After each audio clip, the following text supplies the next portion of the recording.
জলদস্যুদের কাছে ১ মাসের জিম্মি দশা, পেশাগত দায়িত্ব পালনে আরও ১ মাসের প্রতীক্ষা। অবশেষে চট্টগ্রাম বন্দরে পৌঁছালেন এমভি আবদুল্লাহর জাহাজের ২৩ জন নাবিক। সেখানে বরণ করা হয় নাবিকদের, দেওয়া হয় সংবর্ধনা। সুস্থভাবে ফিরে আসতে পারে সন্তুষ্টির পাশাপাশি এই প্রত্যাবর্তন নাবিকদের পরিবারের জন্য ছিল অনেকটা ঈদের আনন্দের মতোই। এ কান্না স্বজনকে কাছে পাওয়ার, এক বিরাট অনিশ্চয়তার পর নিশ্চয়তার জীবনে ফেরার। এমভি আবদুল্লাহর ৩০ নাবিকের পরিবারে এখন আনন্দের বন্যা। শ্বাসরুদ্ধকর ৬৪ দিন সমুদ্র পাড়ি দিয়ে ঘরে ফিরছেন কারো বাবা, ভাই, সন্তান, কারো বা স্বামী। তখন তো খুব বেশি দুশ্চিন্তা ছিলাম। আজকের অনুভূতি আসলে ভাষায় এটা এক্সপ্লেন করা যাবে না। আমরা অনেক বেশি পরিমাণে খুশি। আমাদের এখন চিন্তা মুক্ত, আমাদের এখন খুশি লাগতেছে। আমরা আমাদের ছেলেকে ফিরিয়ে পেয়েছি, খুব ভালো লাগছে।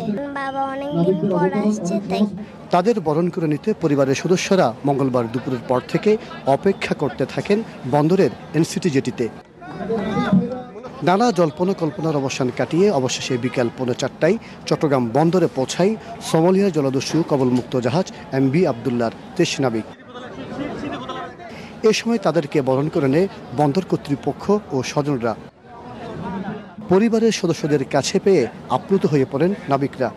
অনেক খুশি, এদের জন্য এদের সবকিছু ঠিক আছে, এদের জন্য সমুদ্রে যাই তো এদেরকে পেয়েছি, তো একটা অনিশ্চিত ছিল, এখন আলহামদুলিল্লাহ পেয়েছি, কৃতজ্ঞ আর কি সবার প্রতি। আমাকে দেখে কি মনে হচ্ছে, আমি এখন খুবই খুশি। আমার সব কথা তো আর মুখে বলে শেষ করতে পারতেছি না। আমি এই ধরনের পরিস্থিতির মুখোমুখি হয়নি, আমি তো লাইফের প্রথম।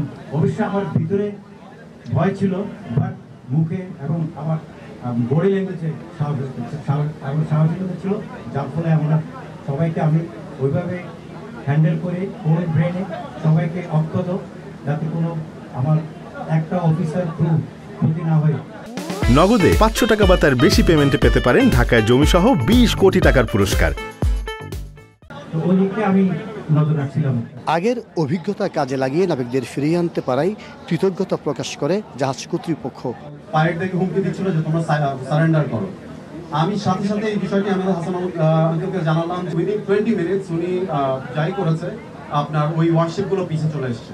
তো এটা একটা উদাহরণ দিলাম যে আমি সরকার থেকে কি পরিমাণের সাপোর্ট পেয়েছি। এই 2 মাসের মধ্যে তারা আমাদের দেশে ফিরে এসছে। ওনারা যখন ছাড়া পায় সেই দিনটা ছিল পহেলা বৈশাখ। তো এত সুন্দর করে প্রত্যেকটা ধাপে ধাপে একটা, এটা আসলে বাংলাদেশের জয়। আমাদের দেশের মানুষরা দেশে ফিরে এসে সমুদ্র জয় করে, এটি বাংলাদেশের জয়। বরণ অনুষ্ঠানে বন্দর কর্তৃপক্ষের চেয়ারম্যান, সিটি মেয়র, কবির গ্রুপের কর্মকর্তা কর্মচারীরাও উপস্থিত ছিলেন। সুস্থ শরীরে ফেরত আসুন তাদের ফ্যামিলিতে, আমরা ওটা ইনশিওর করতে পেরেছি, আল্লাহর কাছে হাজার শুকর। সোমবার সন্ধ্যায় কবির গ্রুপের মালিকানাধীন বাংলাদেশি পতাকাবাহী জাহাজ এমভি আবদুল্লাহ দেশে পৌঁছায়। জাহাজটি কুতুবদিয়া বহিনগরে ভেড়ার পর সেখানে চূড়া পাথর খালাস শেষ করে। গেল ১২ই মার্চ ২৩ নাবিক সহ জাহাজটি সোমালি দস্যুদের কবলে পড়ে। ৩২ দিন পর ১৩ এপ্রিল মুক্তিপণ দিয়ে ছাড়া পেয়ে দুবাই হয়ে দেশে ফেরে জাহাজটি। মাসুদুল হক, ডিবিসি নিউজ, চট্টগ্রাম।